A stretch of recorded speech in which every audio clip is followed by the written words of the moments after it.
आज का हमारा विषय पिछले 2 टॉपिक्स की कंटिन्यूटी में भारतीय पुनर्जागरण का अंतिम पाठ है। पूर्व के लेक्चर्स में हमने ब्रह्मो समाज की बात करी, प्रार्थना सभा की बात करी और आर्य समाज की बात करी। आज हम रामकृष्ण परमहंस की बात करेंगे और फिर उनके शिष्य द्वारा रामकृष्ण मिशन जो कि स्थापित किया गया था स्वामी विवेकानंद की बात करेंगे और अन्य जो आंदोलन इस पुनर्जागरण के तहत हुए उनके बारे में बात करेंगे। रामकृष्ण परमहंस कलकत्ता की एक छोटी सी बस्ती में एक मंदिर के पुजारी रहे। इनका बचपन का नाम गंगाधर चट्टोपाध्याय था और इनका जन्म बंगाल में हुगली जिले में एक गरीब ब्राह्मण परिवार में हुआ था। ये काली माँ के पुजारी थे और दक्षिणेश्वर स्थित काली मंदिर में विराजते थे, रहते थे। 24 वर्ष की अवस्था में इनका विवाह शारदा मणि के साथ हो गया, किंतु इन्होंने अपनी पत्नी को कभी भी पत्नी के रूप में नहीं देखा। उन्हें अपनी पत्नी में माँ के दर्शन हुए और वे उन्हें माँ कहकर उनकी पूजा करने लगे। परमहंस तत्वज्ञानी थे। उन्होंने भैरवी नामक एक ब्राह्मण सन्यासिनी से तांत्रिक विद्या सीखी। साथ ही उन्होंने तोतापुरी नामक एक विद्वान से वेदांतिक साधना सीखी। परमहंस ने इस्लाम धर्म की भी साधना करी, उसके बारे में भी जानकारी प्राप्त करी और उनके इस धार्मिक उत्साह से प्रभावित होकर असंख्य व्यक्ति इनके अनुयायी हो गए। फिर उन्होंने कुछ समय के लिए ईसाई धर्म की भी साधना करी और हर साधना की हर विधि द्वारा धर्म के मूल तत्व का उन्होंने साक्षात्कार किया। उन्होंने अपनी सतत साधना द्वारा ये सिद्ध किया कि धर्म ज्ञान तथा विद्या का विषय नहीं बल्कि अनुभूति का विषय है। अगर हम परमहंस की शिक्षाओं के बारे में बात करें तो हम देखते हैं कि वे बहुत बड़े विद्वान नहीं थे, उन्होंने बहुत एजुकेशन प्राप्त नहीं की थी, किंतु वेदांत के सत्यों को उन्होंने बहुत ही सुंदर ढंग से समझाया और उनकी व्याख्या करी। उनकी शिक्षा में ईश्वर का साक्षात्कार मानव जीवन का सर्वोच्च लक्ष्य है, ऐसा वे मानते रहे और उच्च आध्यात्मिक विकास के लिए उन्होंने कहा हम ईश्वर के दर्शन कर सकते हैं, यानी भक्ति भाव जो था उनका वो बहुत प्रबल था। उन्होंने वासना का त्याग करना अत्यंत आवश्यक समझा और अपने मन को कंचन यानी स्वर्ण और कामनी यानी शरीर दोनों से हटाकर ईश्वर की ओर मोड़ना उनके अनुसार ईश प्राप्ति का सबसे महत्वपूर्ण कदम था। रामकृष्ण केवल ज्ञान और विद्या की अपेक्षा चरित्र तथा नैतिक गुणों को भी महत्व देते रहे। उनका ये सदा ही मानना था कि ईश्वर अनुभूति का विषय है, ना कि तर्क तथा शास्त्रार्थ का। वे सर्वधर्म संभाव में विश्वास रखते थे।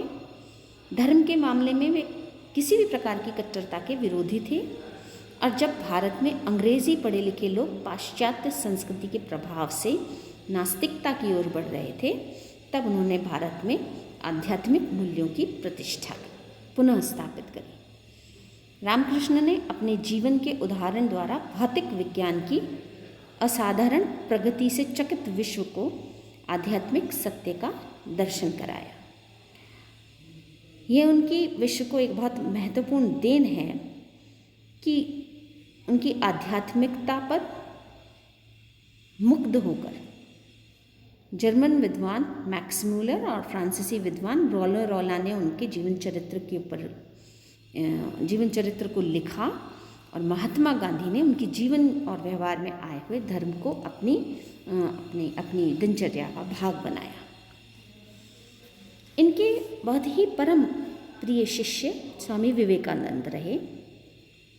रामकृष्ण ने जितनी भी आध्यात्मिक अनुभूतियाँ प्राप्त की थी, इस व्यवहारिक जगत में उसका प्रयोग विवेकानंद ने करके दिखाया। विवेकानंद का जन्म 12 जनवरी 1863 को कोलकाता के एक क्षत्रिय परिवार में हुआ। इनका नाम नरेंद्र नाथ था और शुरू से ही इन्होंने अंग्रेज़ी शिक्षा प्राप्त की थी। यूरोप का बुद्धिवाद और उदारवाद इनके लिए बहुत ही महत्व रख रहा था, यानी इसकी तरफ इनका बहुत झुकाव था। और इन्होंने भारतीय दर्शन के साथ साथ मिल, स्पेंसर, ह्यूम, हेगल आदि जो विदेशी विचारक थे उनका सूक्ष्म अध्ययन किया था। रामकृष्ण से अपनी प्रथम भेंट के बाद नरेंद्र पूरी तरीके से इनसे प्रभावित हो गए और फिर इन्होंने रामकृष्ण से ईश्वर के दर्शन करने की इच्छा व्यक्त करी। रामकृष्ण ने अपना आशीर्वाद उन्हें दिया और उन्हें ऐसा माना जाता है कि ईश्वर के यानी माँ काली जिनकी वो पूजा करते थे उनकी दर्शन कराए और नरेंद्र नाथ ने रामकृष्ण को अपना गुरु माना। फिर उनके निरीक्षण में आध्यात्मिक व्यक्तित्व का विकास किया। स्वामी विवेकानंद ने 31 मई 1893 को शिकागो में विश्व धर्म सम्मेलन में भाग लिया और अपने भाषणों से उन्होंने पाश्चात्य राष्ट्रों की महानता के व्यापक विचार को हिला दिया। उन्होंने वहाँ सभी धर्मों के प्रतिनिधियों के समक्ष भारत के वेदांत दर्शन की सर्वोपरिता को भली भांति प्रतिपादित और प्रतिष्ठित किया। उनके अगाध ज्ञान, विद्वता, भाषा कौशल, उदार व्यक्ति कोण से श्रोतागण अत्यंत मुग्ध हो गए और उनके भाषणों की प्रशंसा न्यूयॉर्क हेरल्ड नामक पत्र में की गई, जिसमें लिखा कि धर्म सम्मेलनों में सबसे महान व्यक्ति विवेकानंद हैं। उनका भाषण सुन लेने के बाद भारत के लिए धर्म प्रचारक भेजने की बात मूर्खतापूर्ण है। इस सम्मेलन ने विवेकानंद को विश्व प्रसिद्ध व्यक्ति बना दिया। 1899 में उन्होंने दूसरी बार अमेरिका की यात्रा करी और इस बार उन्होंने न्यूयॉर्क में वेदांत सोसाइटी की स्थापना करी और लॉस एंजल्स तथा सैन फ्रांसिस्को में वेदांत केंद्र खोले। कैलिफोर्निया के सैन अंटेनेबल में उन्होंने शांति आश्रम भी स्थापित किया। विदेशी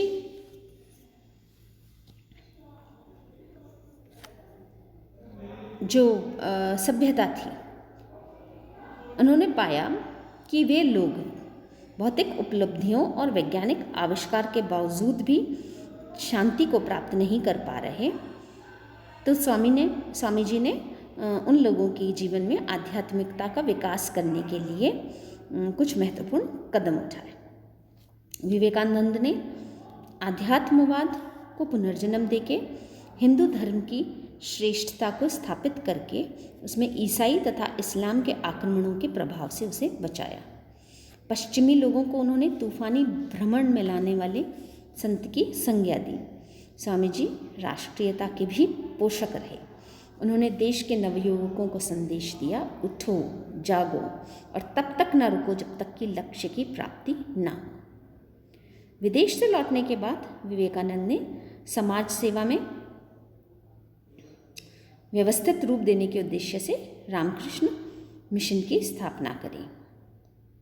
5 मई 1897 को इसकी स्थापना हुई और इस संगठन की ओर से दुर्भिक्ष, महामारी, बाढ़ आदि आपदाओं के समय सहायता कार्य किए गए। विवेकानंद के अनुसार मोक्ष संन्यास से नहीं बल्कि मानव मात्र की सेवा से ही प्राप्त होता है। उनका तर्क था कि शिक्षा सामाजिक बुराइयों को दूर करने का सबसे सशक्त माध्यम है और इसीलिए नई पीढ़ी को शिक्षा निश्चित रूप से प्राप्त करनी चाहिए। विवेकानंद ने कभी भी सीधे तौर पर विदेशी नीतियों के विरोध में अथवा राष्ट्रवाद के संदर्भ में अपने विचार प्रस्तुत नहीं किए, लेकिन सुधार, एकता, जागरण और स्वतंत्रता के प्रति उनके सभी प्रवचनों के परिणाम स्वरूप राष्ट्रवाद की शक्ति, सशक्त भावना प्रवाहित हुई और उन्होंने भारत में सृजन की प्रतिभा को बढ़ाने के लिए अपना पूरी तरीके से योगदान दिया। इस प्रकार हम देखते हैं कि स्वामी विवेकानंद ने हिंदू धर्म, संस्कृति, सभ्यता, गौरव, समाज और राष्ट्रीयता के लिए महत्वपूर्ण कार्य किए। यही कारण था कि रामकृष्ण मिशन भारतीय पुनरुत्थान आंदोलन का एक बहुत ही महत्वपूर्ण भाग बन गया और आधुनिक समय में वह विभिन्न क्षेत्रों में भारत की सेवा करता रहा। अन्य सुधार आंदोलनों की हम बात करें तो थियोसॉफिकल सोसाइटी, जो कि एनी बेसेंट द्वारा जिसकी स्थापना की गई थी भारत में, वो भी एक महत्वपूर्ण उसका योगदान रहा है। राजनीतिक पुनर्जागरण के विकास और प्रगति में थियोसॉफिकल सोसाइटी ने अपना एक महत्वपूर्ण योगदान दिया है। इसकी स्थापना रूसी महिला द्वारा की गई थी और कर्नल ऑल्टकॉट ने 1875 में न्यूयॉर्क में करी। भारत में 1832 के अंदर मद्रास में चेन्नई के समीप इसका मुख्यालय खोला गया और भारत में संस्था को विकास करने का प्रयास एनी बेसेंट, जो कि एक आयरिश महिला थी, उनके द्वारा किया गया। थियोसॉफिकल सोसाइटी का गठन सभी प्राचीन धर्मों का तुलनात्मक अध्ययन करने के उद्देश्य से किया गया था, लेकिन इसने प्राचीन हिंदू धर्म को विश्व का अत्यधिक गूढ़ और आध्यात्मिक धर्म माना। इस समाज के अनुयायी पुनर्जन्म तथा कर्म में विश्वास करते हैं और सोसाइटी जाति, प्रजाति, संप्रदाय, लिंग भेदभाव आदि पर विचार किए बिना मनुष्य के सार्वभौमिक बंधुत्व का प्रचार करती है। कर्नल ऑल्टकॉट की मृत्यु के पश्चात एनी बेसेंट इसके अध्यक्ष बनी और उन्हीं के प्रयासों से बनारस में सेंट्रल हिंदू स्कूल की स्थापना की गई, जो बाद में 1915 में मदन मोहन मालवीय ने बनारस हिंदू विश्वविद्यालय के रूप में विकसित किया। इस सोसाइटी ने बाल विवाह का विरोध किया, जाति प्रथा को समाप्त करने में अपना योगदान दिया, विधवाओं की स्थिति सुधारने में तथा हिंदू धर्म की व्याख्या करने में इस सोसाइटी का बहुत महत्वपूर्ण योगदान रहा है। एक अन्य आंदोलन जो कि सत्यशोधक समाज के नाम से जाना गया, जो कि ज्योतिबा फूले के द्वारा दलित वर्ग के उत्थान के लिए किया गया था। इस समाज ने यानी इस आंदोलन ने दलितों के लिए एक विश्वविद्यालय खोला और विधवाओं की सहायता के लिए एक अनाथालय भी शुरू किया। उन्होंने ज्योतिबा ने दलितों को सामाजिक न्याय और आत्मसम्मान दिलाने में महत्वपूर्ण भूमिका निभाई। इस आंदोलन का मुख्य उद्देश्य समाज में पिछड़े और उपेक्षित वर्ग को सामाजिक न्याय दिलाना था और समाज में दलित वर्ग के लिए एक स्थान बनाना था। इस आंदोलन ने निम्न वर्ग के लिए बहुत से आयाम खोले। फिर हम देखते हैं कि भारतीय पुनर्जागरण में कुछ मुस्लिम धर्म सुधार आंदोलन भी हुए। इनमें सबसे पहले सर सैयद अहमद खान द्वारा अलीगढ़ आंदोलन की शुरुआत की गई। भारत में ब्रिटिश सरकार तथा अंग्रेजी शिक्षा का सहयोग पाकर मुस्लिम समाज में भी जागरण लाने का प्रयत्न किया गया और अलीगढ़ आंदोलन ने इसमें सबसे महत्वपूर्ण योगदान दिया। ये आंदोलन के जनक सर सैयद अहमद खान रहे, जिन्हें मुसलमानों का राजनीतिक पथ प्रदर्शक भी कहा जाता है।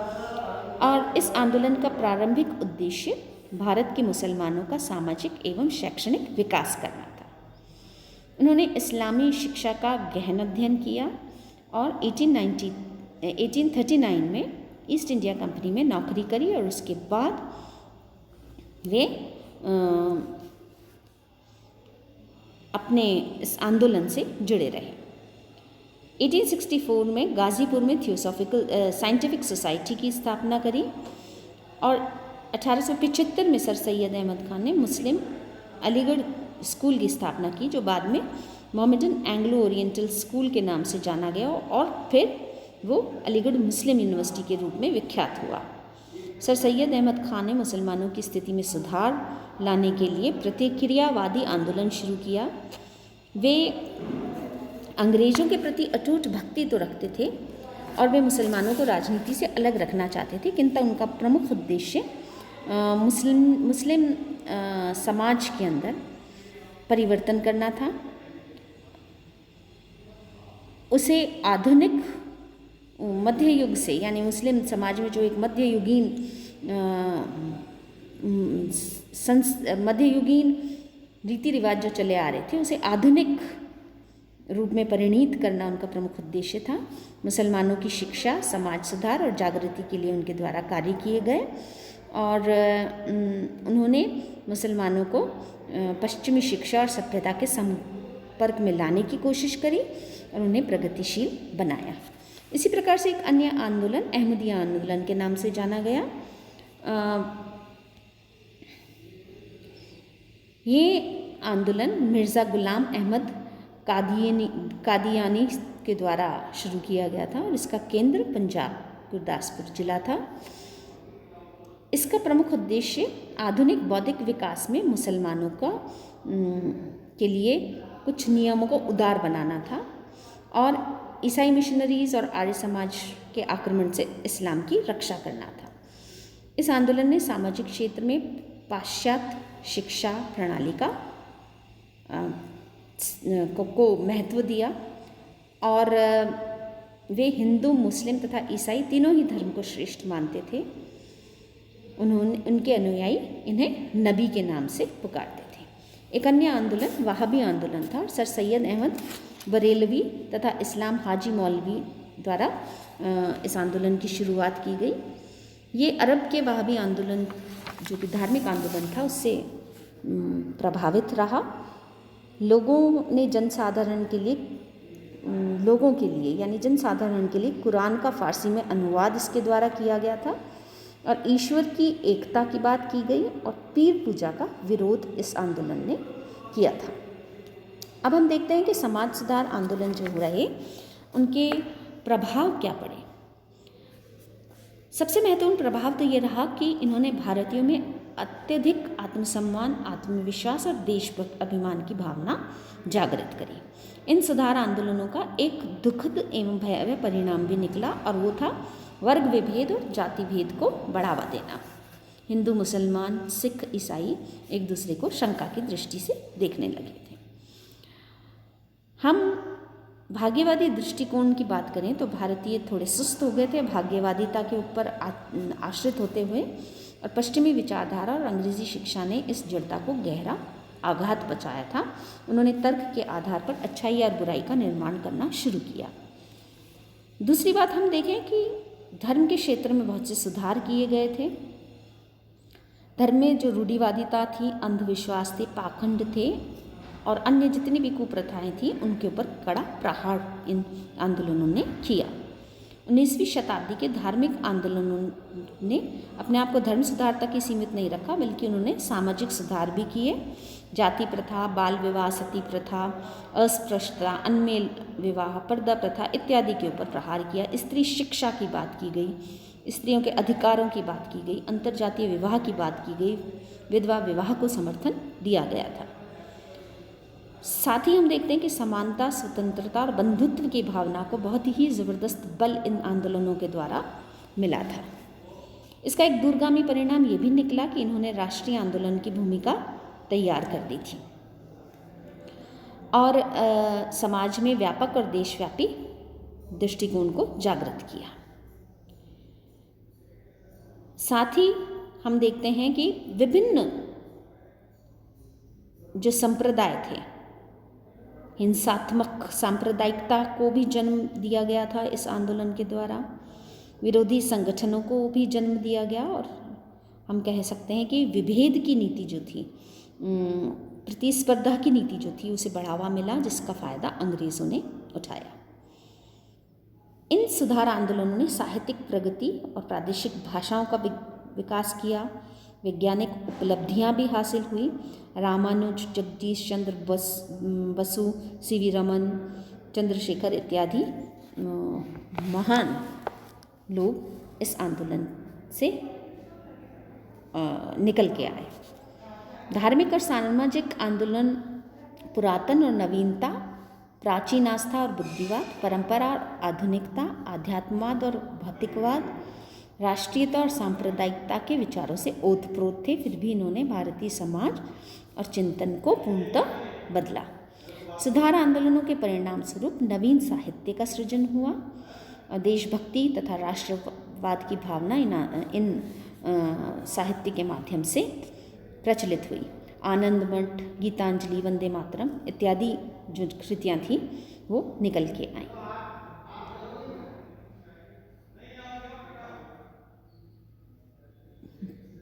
मध्यम वर्ग और निम्न वर्ग जो थे वो धीरे धीरे उनमें जो पुरानी व्यवस्था थी उसमें परिवर्तन होने लगा और इन आंदोलनों ने राष्ट्रीयता की जड़ों को सींचा, जिसका पौधा अंकुरित हुआ, पुष्पित और पल्लवित होकर देश की नई पीढ़ी के रूप में सामने आया। इस प्रकार हम देखते हैं कि सामाजिक धार्मिक सुधार आंदोलनों के रूप में पुनरुद्धार आंदोलन ने भारतीय जीवन के सभी क्षेत्रों को प्रभावित किया, चाहे वे धर्म हो, चाहे समाज, राजनीति, कला, साहित्य, कोई भी क्षेत्र हो, उसमें भारतीयों को विकास का आधार